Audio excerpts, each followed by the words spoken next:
우리에게 귀한 동역자와 공동체, 우리 또 귀한 교회를 주신 하나님께 영광과 찬송을 올려드립니다.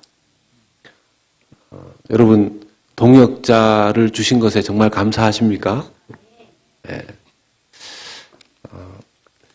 동역자가 있는 것이 얼마나 감사한지, 함께 있는 사람이 있다는 것이 얼마나 감사한지 우리가 잘 모를 때 참 많습니다. 제가 신문에 어떤 한국의 그 비서가 8명인 사장님 때문에 이 구설수에 오른 사건을 좀 봤는데요. 비서가 왜 8명인가를 보니까 그 중에 어떤 비서는 마사지 해주는 비서가 있고, 마사지 해주는 비서는 비서라고 하기에는 그렇고 그냥 마사지사죠. 밥을 함께 먹어주는 비서도 있더라고요. 밥을. 네.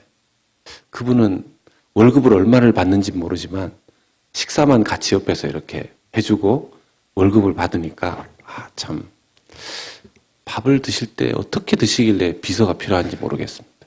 사장님 여기 콩 뭐 이렇게 해서 그렇게 되는 건지 잘 모르겠는데 아마 혼자서 뭘 하기가 싫어서 그렇게까지 한 것 같습니다.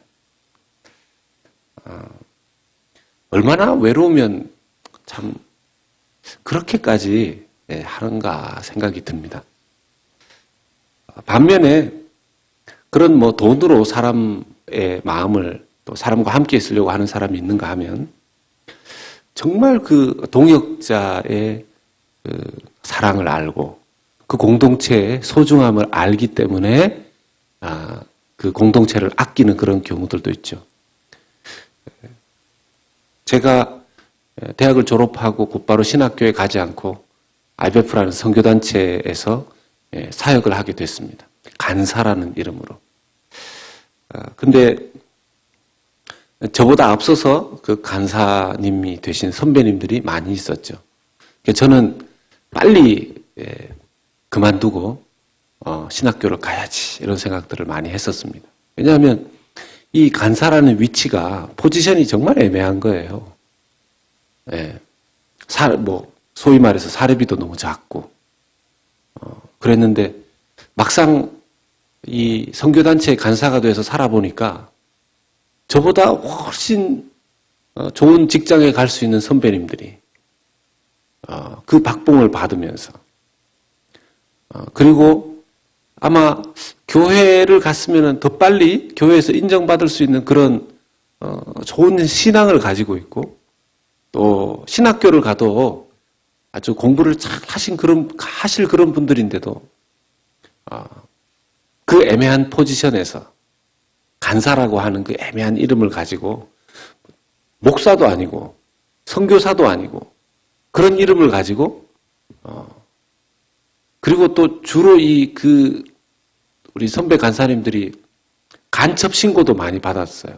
왜냐하면 밤에 사역을 하러 많이 나가니까 저 사람들은 뭔데 낮에는 집에 있다가 직장도 안 다니는 것 같은데 밤에 나가는가. 그것도 가방 들고 양복 입고.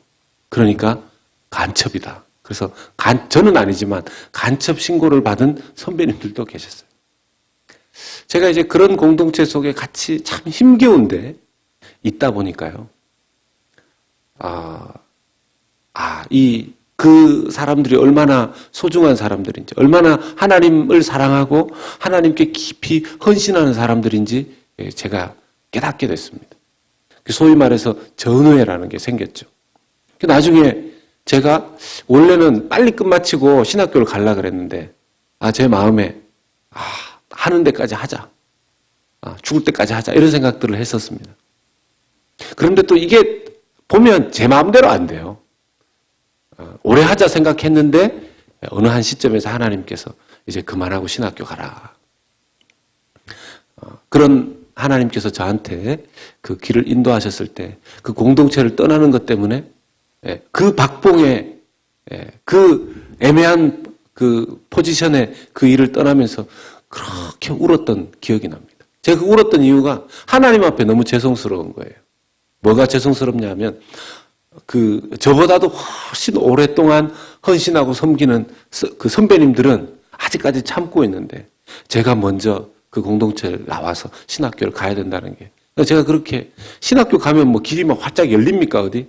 그것도 그러나 신학교를 가면 그래도 정체성은 분명하잖아요. 신학교를 간다는 정체성은 분명하잖아요. 근데 신학교도 안 나온 사람이 캠퍼스에서 무슨 사역을 한다고 돌아다니니 얼마나 사람들도 이상하게 보겠습니까? 동역자의식이 제게 생겼던 거죠. 여러분, 오늘 말씀해 보면 이제 이스라엘 백성들이 가나안에 들어가서 이 가나안 전쟁을 함에 있어서 약 7년 정도의 시간이 지났습니다. 그러면 오늘 말씀에 요단강 동쪽에 일찌감치 자기 땅을 분배받았던 이 세 지파, 이 세 지파가 이제야 7년이 지난 이때쯤에야 여호수아의 명령을 따라서 자기 그 가족들이 있는 요단강 동쪽 그 안식처로 떠나게 됩니다. 오늘 그 말씀이 우리에게 기록되어 있는 것입니다. 요단강 동쪽에 이미 그 세 지파가 머물 수 있는 그곳은 전쟁을 통해서 이미 확보를 했죠. 그런데 12지파가 다 함께 싸우라는 하나님의 명령과 뜻에 따라서 이 세 지파가 요단강을 건너와서 서쪽 지방에서 함께 전쟁을 합니다. 7년이나 전쟁을 함께 합니다. 15살에 이 전쟁을 함께 따라 나왔던 소년은 이제 22살이 되었죠. 20살 때 이 전쟁에 함께 동참했었던 젊은이는 27살이 되었습니다. 30살에 이 전쟁에 참석했던 사람은 37살이 됐죠. 여호수아서의 기록에 보면 중간에 휴가를 받아서 요단강 동쪽으로 잠시 땡스기빙 때 휴가를 갔다 왔었더라. 이런 얘기가 없습니다. 7년 전쟁하는 동안 자기 가족들이 있는 그곳을 늘 바라보기만 했을 뿐이지 그쪽으로 한 번도 가보지 못했던 거죠. 빨리 자기들도 자기 가족들이 있는 곳으로 돌아가고 싶지 않았겠습니까? 근데 성경을 보면 아무도 그것 때문에 불평했던 사람은 없는 것 같아요. 누구라도 말은 하고 싶었겠지만 누가 그런 말을 잘못하면 빨리 이 전쟁 좀 그만 끝내고 우리 고향집으로 좀 보내주세요. 이렇게 얘기해버리면 다른 사람들도 똑같이 그 마음에 동화될까 봐 아마 아무도 말을 못했었는지도 모르겠습니다. 그 중에 7년 동안 전쟁하면서 죽은 사람도 있겠죠. 돌아간 사람 중에는 부상당해서 다쳐서 집으로 돌아간 사람들도 있을 겁니다. 하나님 왜 이렇게 가혹하게 이스라엘 백성들이 40년 동안이나 광야 생활을 했고 이제야 가나안에 들어왔는데 이 세 지파 같은 경우에는 왜 7년 동안이나 전쟁하면서 나머지 그 세 지파를 제외하고 전쟁했어도 되지 않겠습니까? 근데 왜 하나님께서 이 세 지파를 함께 통틀어서 7년간의 전쟁에 동참하게 하셨을까요? 여러분, 땅을 차지하는 전쟁은 쉽지가 않죠. 땅을 얻는 전쟁 쉽지 않습니다. 몇몇 사람들의 힘에 가능한 한 많은 사람들이 힘을 합칠 때에 가능한 것이죠. 하나님은 동역할 때에 이 일이 더 쉽다라는 것을 보여주기 원하셨습니다. 전도서 4장 12절 말씀을 보면 한 사람이면 패하겠거니와 두 사람이면 맞설 수 있나니 세 겹줄은 쉽게 끊어지지 아니하느니라. 하나님께서 연합할 때 어떤 힘을 발휘할 수 있는지 하나님께서는 알고 계셨고 모든 지파가 연합해서 이 일을 하기를 원하셨습니다. 만약에 여러분 세 지파만 따로 떨어져 있었다면 또 나머지 지파의 마음에는 그러지 않았겠습니까? 하나님, 왜 우리는 요단 동편에 미리 땅 지정해 주지 않고 그러면 저 사람들 벌써 쉬면서 저렇게 지내는데 우리는 이렇게 전쟁 우리끼리 해야 됩니까? 이럴 수도 있지 않았겠습니까? 하나님께서는 다 함께 전쟁을 하게끔 하셨던 것이죠. 7년 동안이나 함께 이 전쟁터에 지냈었던 이 세 지파를 하나님께서는 여호수아를 통해서 칭찬하십니다. 오늘 22장 2절과 3절 말씀입니다. 같이 읽겠습니다. 그들에게 이르되 여호와의 종 모세가 너희에게 명령한 것을 너희가 다 지키며 또 내가 너희에게 명령한 모든 일에 너희가 내 말을 순종하여 오늘까지 날이 오래도록 너희가 너희 형제를 떠나지 아니하고 오직 너희의 하나님 여호와께서 명령하신 그 책임을 지키도다. 아멘. 참 하나님께서 여호수아를 통해서 칭찬하시는 거죠. 쉽게 말하면 뭡니까? 너희들이 7년 동안 하나님의 말씀에 순종해서 죽도록 충성했다는 말씀이죠. 어디서 많이 들은 말씀 아닙니까? 그들이 그들의 동료들과 함께 다른 지파들과 함께 하나님의 명을 따라서 죽도록 충성했다는 뜻입니다. 여러분, 하나님께 이런 칭찬 듣는 것이 얼마나 영광스럽습니까? 여러분들 이런 칭찬 저와 여러분들이 다 들을 수 있게 되기를 주의 이름으로 축복합니다. 죽도록 충성하였구나. 죽도록 충성하였구나. 마지막 날에 우리가 천국 가서 꼭 듣고 싶은 말 아니겠습니까? 꼭 듣고 싶은 말 아니겠습니까? 어떻게도 하나님 없다고 하는 인간들이 얼마나 많은지 모르겠어요. 빨리 세상이 확 뒤집어졌으면 좋겠어요. 그럴 때는. 네. 그때는 아무리 뭐 뜨거운 데서 물을 달라 그래도 안 줄 거예요. 하기야 줄 수가 없죠. 이런 마음으로 지내면 안 되죠. 전도를 열심히 해야 되는데. 어떻게도 하나님 없다고 그렇게 난리를 치죠. 그런데 하나님께서 이렇게 칭찬하시면서 한 가지 더를 여호수아를 통해서 부탁하고 권면하십니다. 오늘 말씀 여호수아 22장 5절 말씀입니다. 같이 읽겠습니다. 오직 여호와의 종 모세가 너희에게 명령한 명령과 율법을 반드시 행하여 너희의 하나님 여호와를 사랑하고 그의 모든 길로 행하며 그의 계명을 지켜 그에게 친근히 하고 너희의 마음을 다하며 성품을 다하여 그를 섬길지니라 하고. 아멘. 자, 너희들이 죽도록 충성하여 7년의 시간을 잘 보냈는데 너무 잘하였다. 그러면서 이제 요단 동편 너희들의 이제 안식처로 돌아가게 되면 너희들의 집으로 돌아가게 되면 이 신명기 말씀이지 않습니까? 이 신명기의 말씀. 하나님을 친근히 하고 하나님의 말씀을 지켜서 행하고 하나님을 사랑하고 하나님을 섬기는 이 일을 절대로 소홀히 하지 말라 하고 여호수아를 통해서 하나님께서 권면하시는 겁니다. 사랑하는 여러분, 주님께서 이런 명령을 하실 때 우리가 참 부담스럽죠. 어떤 때는. 이것이 따라야 될 명령이고 우리가 실천해야 될 하나님의 권면인데 이것이 참 부담스럽습니다. 그런데 여러분 한번 뒤집어서 생각해 보십시오. 하나님께서 이렇게 말씀하시는 바 하나님께서는 너희들 나를 친근하게 여기고 나를 사랑하고 나를 잘 섬겨라. 그런데 하나님은요. 하나님 맨날 명령만 하시고 하나님 맨날 시키기만 하시고 우리는 하나님의 친근함이 안 느껴지는데 하나님 우리를 섬기시는 게 잘 안 느껴지는데요. 하나님께서는 이렇게 여호수아를 통해서 권면하시는 것 그 이상으로 우리를 사랑하시고 우리를 친근히 여기시고 우리를 섬기고 계시는 줄 믿습니다. 말씀에 여러분 이사야서 46장 1절에서 3절 말씀 보겠습니다. 같이 읽겠습니다. 야곱의 집이여 이스라엘 집에 남은 모든 자여 내게 들을지어다.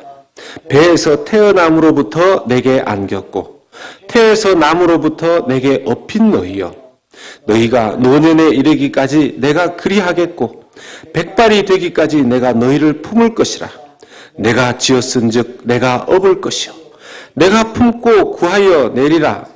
너희가 나를 누구에게 비기며 누구와 짝하며 누구와 비교하여 서로 같다 하겠느냐. 이걸요 현대인의 성경으로 읽으면 더 와닿습니다. 여호와께서 말씀하신다. 야곱의 후손들아 남아있는 이스라엘 사람들아, 내 말을 들어라. 나는 너희를 창조하였고 너희가 태어날 때부터 너희를 보살펴왔다. 나는 너희가 늙어 백발이 될 때까지 너희 하나님이 되어 너희를 보살필 것이다.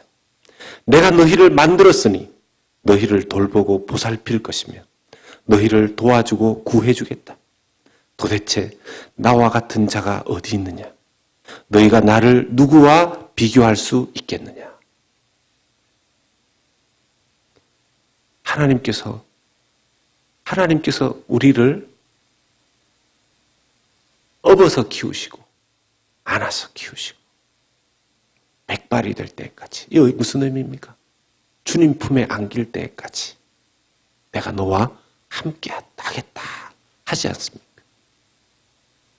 세상에 이런 신이 어디 있습니까? 세상에 이런 신이 어디 있습니까?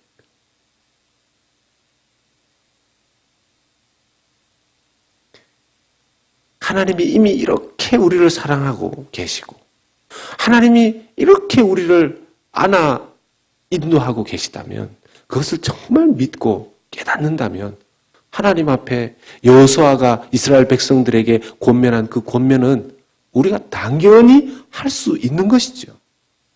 당연히 할 수 있는 것이죠.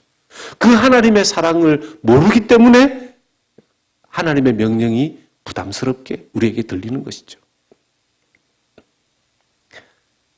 그런 하나님께서, 그렇게 사랑하시는 하나님께서 7년 동안이나 전쟁을 하게 하십니다. 왜 그랬을까요? 서로 거룩한 동역자, 정말 전쟁터에서 함께 싸운 전우회를 누리게 하기 위해서이기도 합니다. 이제 요단 동편으로 이 세 지파가 건너가게 되면, 여러분, 사람이 몸이 멀어지면 마음도 멀어진다고 하지 않습니까? 그래서 소위 이 연애할 때 이 롱 디스턴스, 긴 거리에서 연애하면서 자칫 오해도 많이 하게 되고, 만약에 한국과 미국과 한국에서 이렇게 데이트하는 그런 분들 보면 전화로 보통 뭐 이렇게 하지 않습니까? 여러분, 전화가 이런 말이 있습니다. 전화가 이 사탄의 발명품이다, 이런 말이 있어요. 전화하다가 이 오해도 많이 하고요. 전화하다가 다투면 참 풀기도 어려워요, 보면. 웬만한 건 이게 좀 섬세한 이야기다 싶은 거는 가능한 한 만나는 게 좋습니다. 직접 얘기하는 게 좋습니다. 전화가 그 사람의 마음을 다 서로 알려주지 못해요.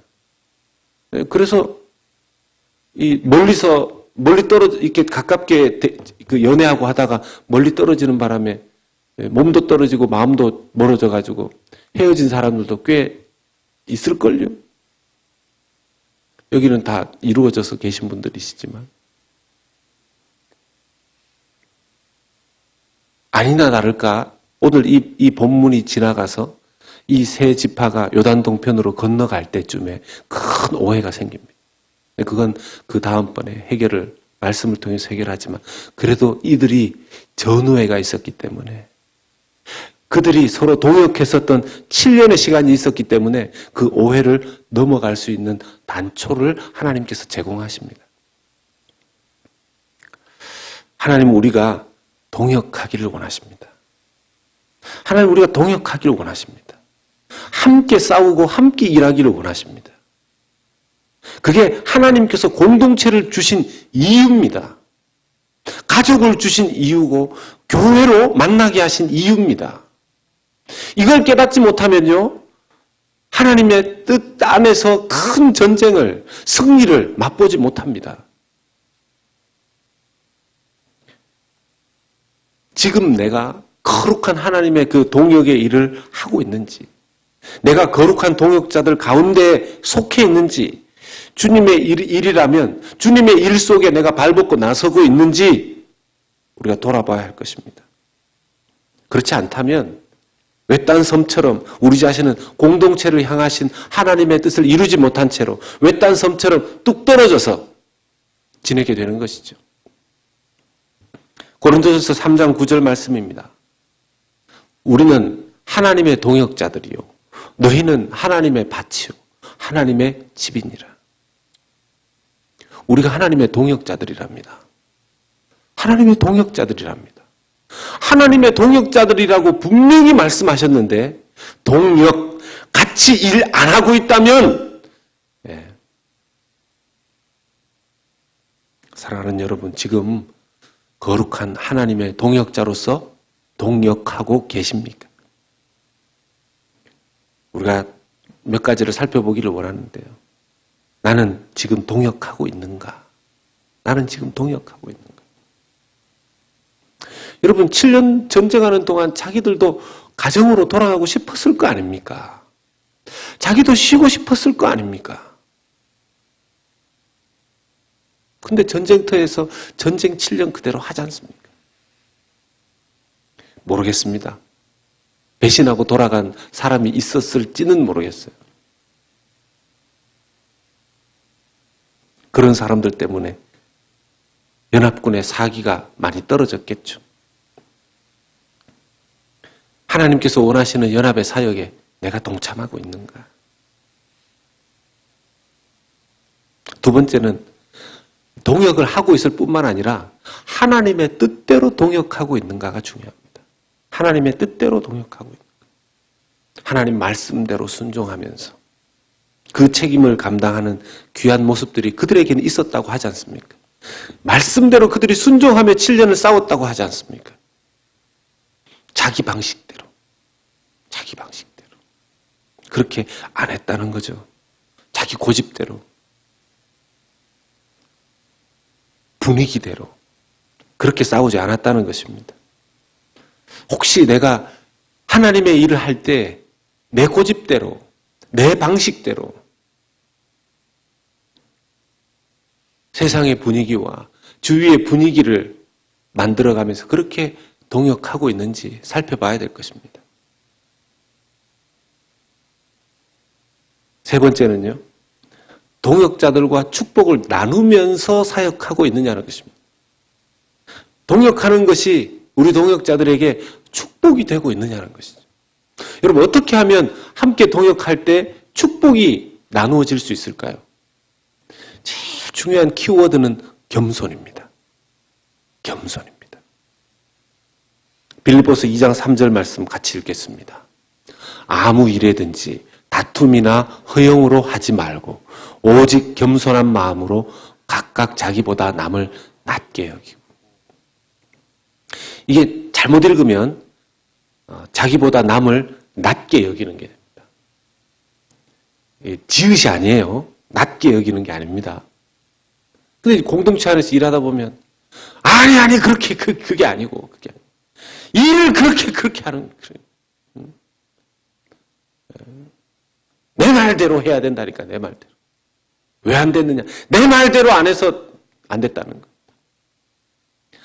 뭐 교회 일 하다 보면 좀 안 될 수도 있어요. 뭐 안 되면 또 어때요? 뭐가 중요합니까?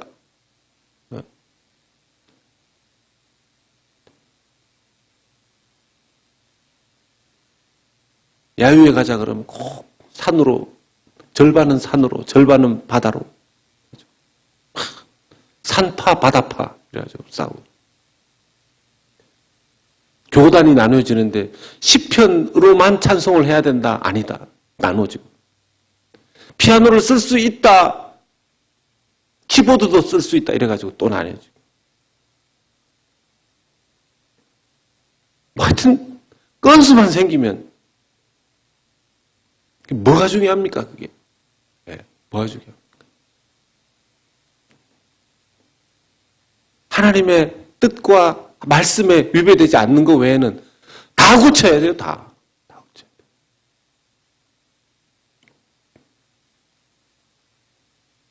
제가 이번 주에 새벽에 기도하는데 하나님 저한테 그러시는 것 같더라고요. 편안하냐? 예, 편합니다. 편하고 너 그 교회 보낸 줄 아냐? 이제 뭐 어떻게 해야 됩니까? 개혁시키라고 너를 보냈지. 개혁시키라고.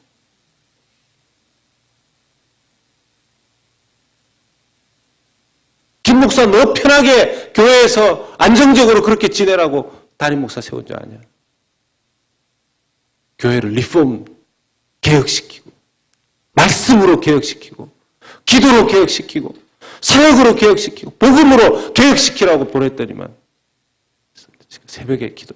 하여튼 좀 이렇게 조금 편안해질만 하면 이렇게 한 번씩 야단 맞고 잘하고 있는 줄 착각하다가 또 혼나고 이렇게 늘.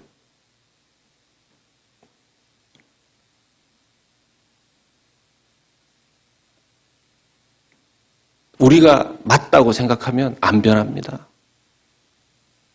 우리가 맞다고. 하나님만 맞으신 줄로 믿습니다. 하나님만 옳으신 줄로 믿습니다. 하나님 바꾸라고 그러면 바꾸는 거죠. 뭐가 중요합니까, 그게? 예. 예. 뭐, 사이다가 중요합니까? 콜라가 중요합니까? 뭐가 중요합니까? 무슨, 갑자기 사이다가 나와가지고. 겸손해야 서로 사역하면서 힘들지 않고 축복하면서 사역할 수 있는 줄로 믿습니다. 겸손해야 됩니다. 겸손해야. 그냥 연합교회가 겸손한 걸로 1등 가야 됩니다. 예, 1등 가야. 누가 와서 뭐라 그래도 그냥 메시지 웃으면서 예, 그렇습니다. 왜 이게 교회가 이렇게 왜 11시에 예배를 드립니까? 그래도 다른 데도 다 11시에 예배 드리는데 자기가 늦어놓고 자기가 11시 5분에 왔으니까 3부 예배 시작 시간을 11시 10분으로 바꾸라는 거죠. 자기가 기준이니까. 뭐 가끔 그런 분 계세요. 목사님, 예배 시간을 11시 10분으로 바꾸.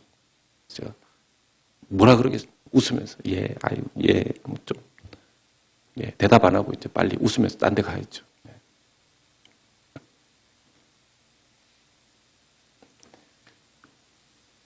여러분, 우리가 기도로 자기가 할 수 있는 동역이 교회 안에 많습니다.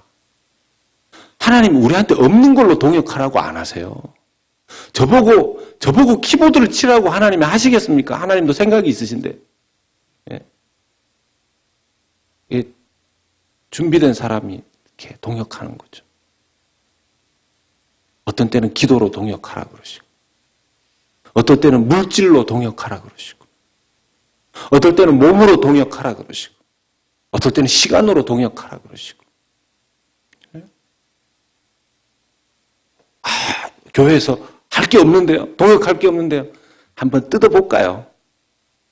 한번 조사 한번 해볼까요? 동역할 게 정말 없는지.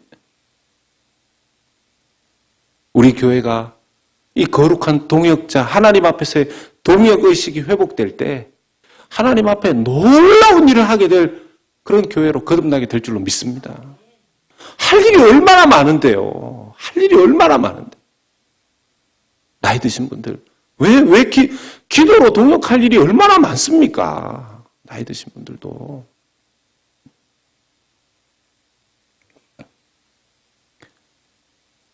우리 교회가 무슨 일이든지 서로 협력하여서 이번 부흥에도 정말 하나님. 그래서 여러분, 교회가 너무 편하게 가면 안 됩니다. 너무 편하게 가면 안 돼요. 여러분 보면요, 저는 좀 이렇게 편한 데를 나왔지만, 이렇게 빡센 군대를 나온 그런 사람들이 서로 전우회라는 게 세지 않습니까? 교회도 좀 빡세야 됩니다. 아무도 아멘 안 하시는데. 네. 네. 우리가 서로 그런 귀중한 옆에 분들 한번 보시고, 옆에 분들이 이렇게 한번 얘기해 주십시오. 당신이 나의 동역자입니다. 한번 얘기해 주십시오. 네. 당신이 나의 동역자입니다. 네. 참, 여러분들이 없으면 못 살아요. 얼마나 중요한 사람들인지 모릅니다. 주님께서 이렇게 귀한 동역자들 주신 거 하나님 앞에 감사드리고, 우리 거룩한 동역으로 인해서 주께 큰 영광 올려드리는 우리 연합교회 될 수 있길 주님의 이름으로 부탁드리고 축원합니다. 우리 함께 한번 찬양하실 때 이 찬양을 아실라나 모르겠네. 기대라는